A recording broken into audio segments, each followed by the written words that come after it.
Some of you may remember Paul Terry, who was working at Bray Studios in the last video. He was the one doing Farmer Alfalfa, who left. In 1916, he founded Fable's animation studio with Amandi J. Van Buren. Together, they worked on a series of cartoons known as the Aesop's Film Fables all through the 20s. By the late 20s, Van Buren was getting nervous about sound on film, and he was pushing Terry to go in that direction. This led to a falling out where Van Buren fired Terry and then named the company after himself, Van Buren Studios. Terry used this opportunity to create his own studio, Terry Toons. Van Buren kept the rights to most of the animations that they were working on, but Terry kept the staff. One of those staff members was Art Babbitt, who's going to go on to become a very influential Disney animator. Terry Toons produced 26 cartoons a year for E.W. Hammond's Educational Pictures. Terry Toons is able to tread water through the 30s, but their cartoons are notably a little behind the times. While every other company is trying to replicate Disney, Mickey Mouse, and the Silly Symphonies, Terry Toons doubled down on what they already had. Farmer Alfalfa and black and white silent cartoons. Of all the animation studios, Paul Terry's was the one that clung the strongest to the 20s. And now I get to talk about the show that was Van Buren Studios. After Terry left in 1929, he took his animation staff with him. John Foster was appointed the head animator in order to sort of steady that ship. Now, the Aesop's Film Fables were still being produced, and they were still by far Van Buren's biggest pull, but Van Buren wanted to push in a new direction. He wanted to try something different than what he's just been doing for the past decade. Van Buren asked for a cartoon version of the Amos and Andy show, which, yikes. Amos and Andy was a radio show starring two white comedians doing radio blackface. The show went nowhere. But don't worry, he turned it around. He made Tom and Jerry. I hate that. Then he tried an adaptation of Otto Sogloth's The Little King, which also went nowhere. All of this happened between 1929 and 1934, which, that's a little, that's kind of pricey. In 1934, Van Buren tried one last Hail Mary known as the Rainbow Parade series. 26 fully colored, fully synchronized, fully animated cartoons that were basically his version of the Silly Symphonies. Shut!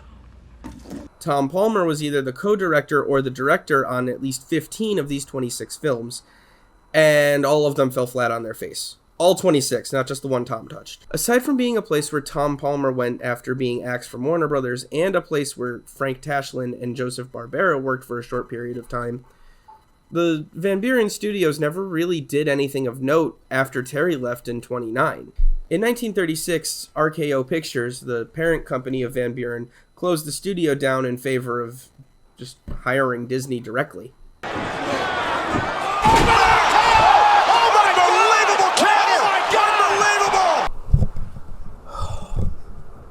This is getting toasty. In 1925, Pat Sullivan and MJ Winkler had their split. Sullivan went on to go work for Educational Pictures. In 1928, Steamboat Willie is launched, and Sullivan has a choice to make. He's being pressured from all sides to add audio, but he doesn't quite know the best way to integrate it. Not technically, but from a how do I distribute this standpoint. Instead of making new cartoons, Sullivan went back and re-released all the old cartoons, but this time with sound. This was a calculated gamble. He was hoping that nostalgia would push Felix the Cat through the next decade, but unfortunately for him, because Felix wasn't really producing any new cartoons, he started to fade from the limelight. Felix was always a symbol of the 20s, and when the Great Depression rolled around, people didn't want to be reminded of that lavish spending in the roaring times anymore because, well, it led to this. Over the decade, the character's popularity declined steeply because of these two main reasons. By the 1930s, Pat Sullivan Studios was a very grim sight. Sullivan himself had been hitting the sauce every single day and coming into work totally smashed. Otto Mesmer, the iWorks to Sullivan's Walt Disney, claimed that Sullivan came in drunk daily and stopped contributing to the creative process, especially in the later years. His short temper led him to fire people on the spot, and his drunkenness led him to forget that he fired them. So when he came back the next day, he was just more angry at them for not having shown up to work. I don't even remember that party. I was wasted. Yeah, me too. I browned out that evening.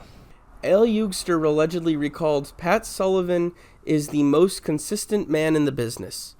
Consistent in the way that he was never sober.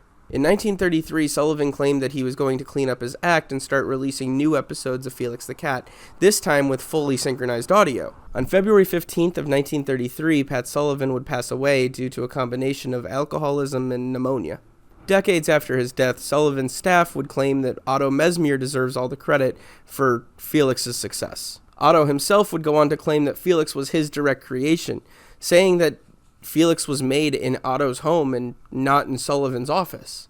Now, here's where things get a little bit conspiracy theory, because there's actually evidence that both Otto and Pat are telling the truth. In Pat's defense, the first drawings of Felix come with notes that clearly match Pat's handwriting. Secondly, Felix uses the word mum, not mom, mum.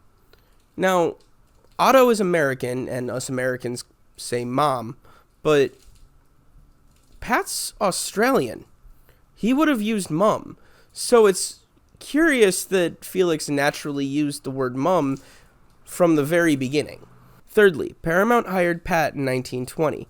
Pat offered his old roommate, Hugh McCrae, the opportunity to work on a cartoon named Felix the Cat. This is before 1920. McCrae turns the offer down and has regretted it ever since because he believes that Felix the Cat went on to be the Felix the Cat that we know. He's been telling this story since long before Otto Mesmer came out and claimed to be the sole creator. So, how? If McCrae is telling the truth, then Pat was working on Felix before he was working with Otto Mesmer at all. Perhaps the most concrete evidence that Pat is the one who invented Felix comes to us in his original contract back in 1920. There, he specified that he himself created a black cat known as Felix, who appeared in Paramount magazine in a series called Feline Follies. His name was Master Tom, but the similarities are rather striking. It's also worth mentioning that that last piece of evidence contradicts pretty much everything that we've known about him up until now, so his whole backstory is a total mystery. No one really ever questioned Otto when he came out and said that he made Felix himself, until we got to the internet era where all of this evidence just kind of popped up. Historians disagree on who actually made Felix, so in modern days we've kind of just gone back to crediting both of them. My take on the situation is that Otto saw what Pat's reputation would have done to Felix, a character that he helped create. I believe that Otto and Pat worked together to make Felix, and after Pat passed away, Otto was more comfortable just trashing him, because Pat was no longer there to dispute anything. I believe Otto felt he had to leave Pat behind because Pat's reputation was just tainting this character that he loved and put so much hard work into. Again, that's just my interpretation. You could very much believe that Otto was completely correct in telling the truth. You could believe that Pat is completely correct and Otto is lying about all of this. I'd love to hear your comments below, but that's my 2 cents. Let's cut back to the tech stuff real quick. In the early 1900s, there was 3 main problems with sound. First was synchronization. Things would fall out of sync from the film very easily. The second was amplification. There was no clear way to make audio louder. And the third was the fact that these wax cylinders that things were recorded on could only record about 5 minutes. 20 years later, the film industry is massive and sound technology is beginning to catch up. When it finally did, everybody knew it was going to turn the industry on its head, and honestly, everyone was terrified of that. When movies were shown, they were usually accompanied by an orchestra that played alongside them and added sound effects and musical cues at certain points. Some directors like R.A. Sist over here were very adamant about the exact music and timing of what was played and when. Silent movies were never silent. Even the smaller theaters would have a piano player. The industry was begging for streamlined audio, so the race was now on for somebody who could pre-record music and sound and release it alongside their film. Instead of making a separate disc that would be sold alongside the film, 3 German inventors got the idea to embed the audio data directly onto the film itself. Sound on film. Joseph Engel, Joseph Mazzoli, and Hans Volk all patented the tri-ergon process. What this did was it transferred audio waves into electricity. The electricity could then be fed through a light, which could be photographed onto the film itself. When played back through their patented flywheel, they could control the speed at which the light was played back onto their reader. This converted the light back into electricity, which could then be converted back into sound. This allowed them to put the audio data onto the actual frames themselves. It solves 2 big problems. the synchronization, and the length. Amplification was still a problem, but this was a massive leap forward. 2 out of 3 ain't bad. And since you're looking at Premiere, you probably realize that this is the end of the video. See you in the next one.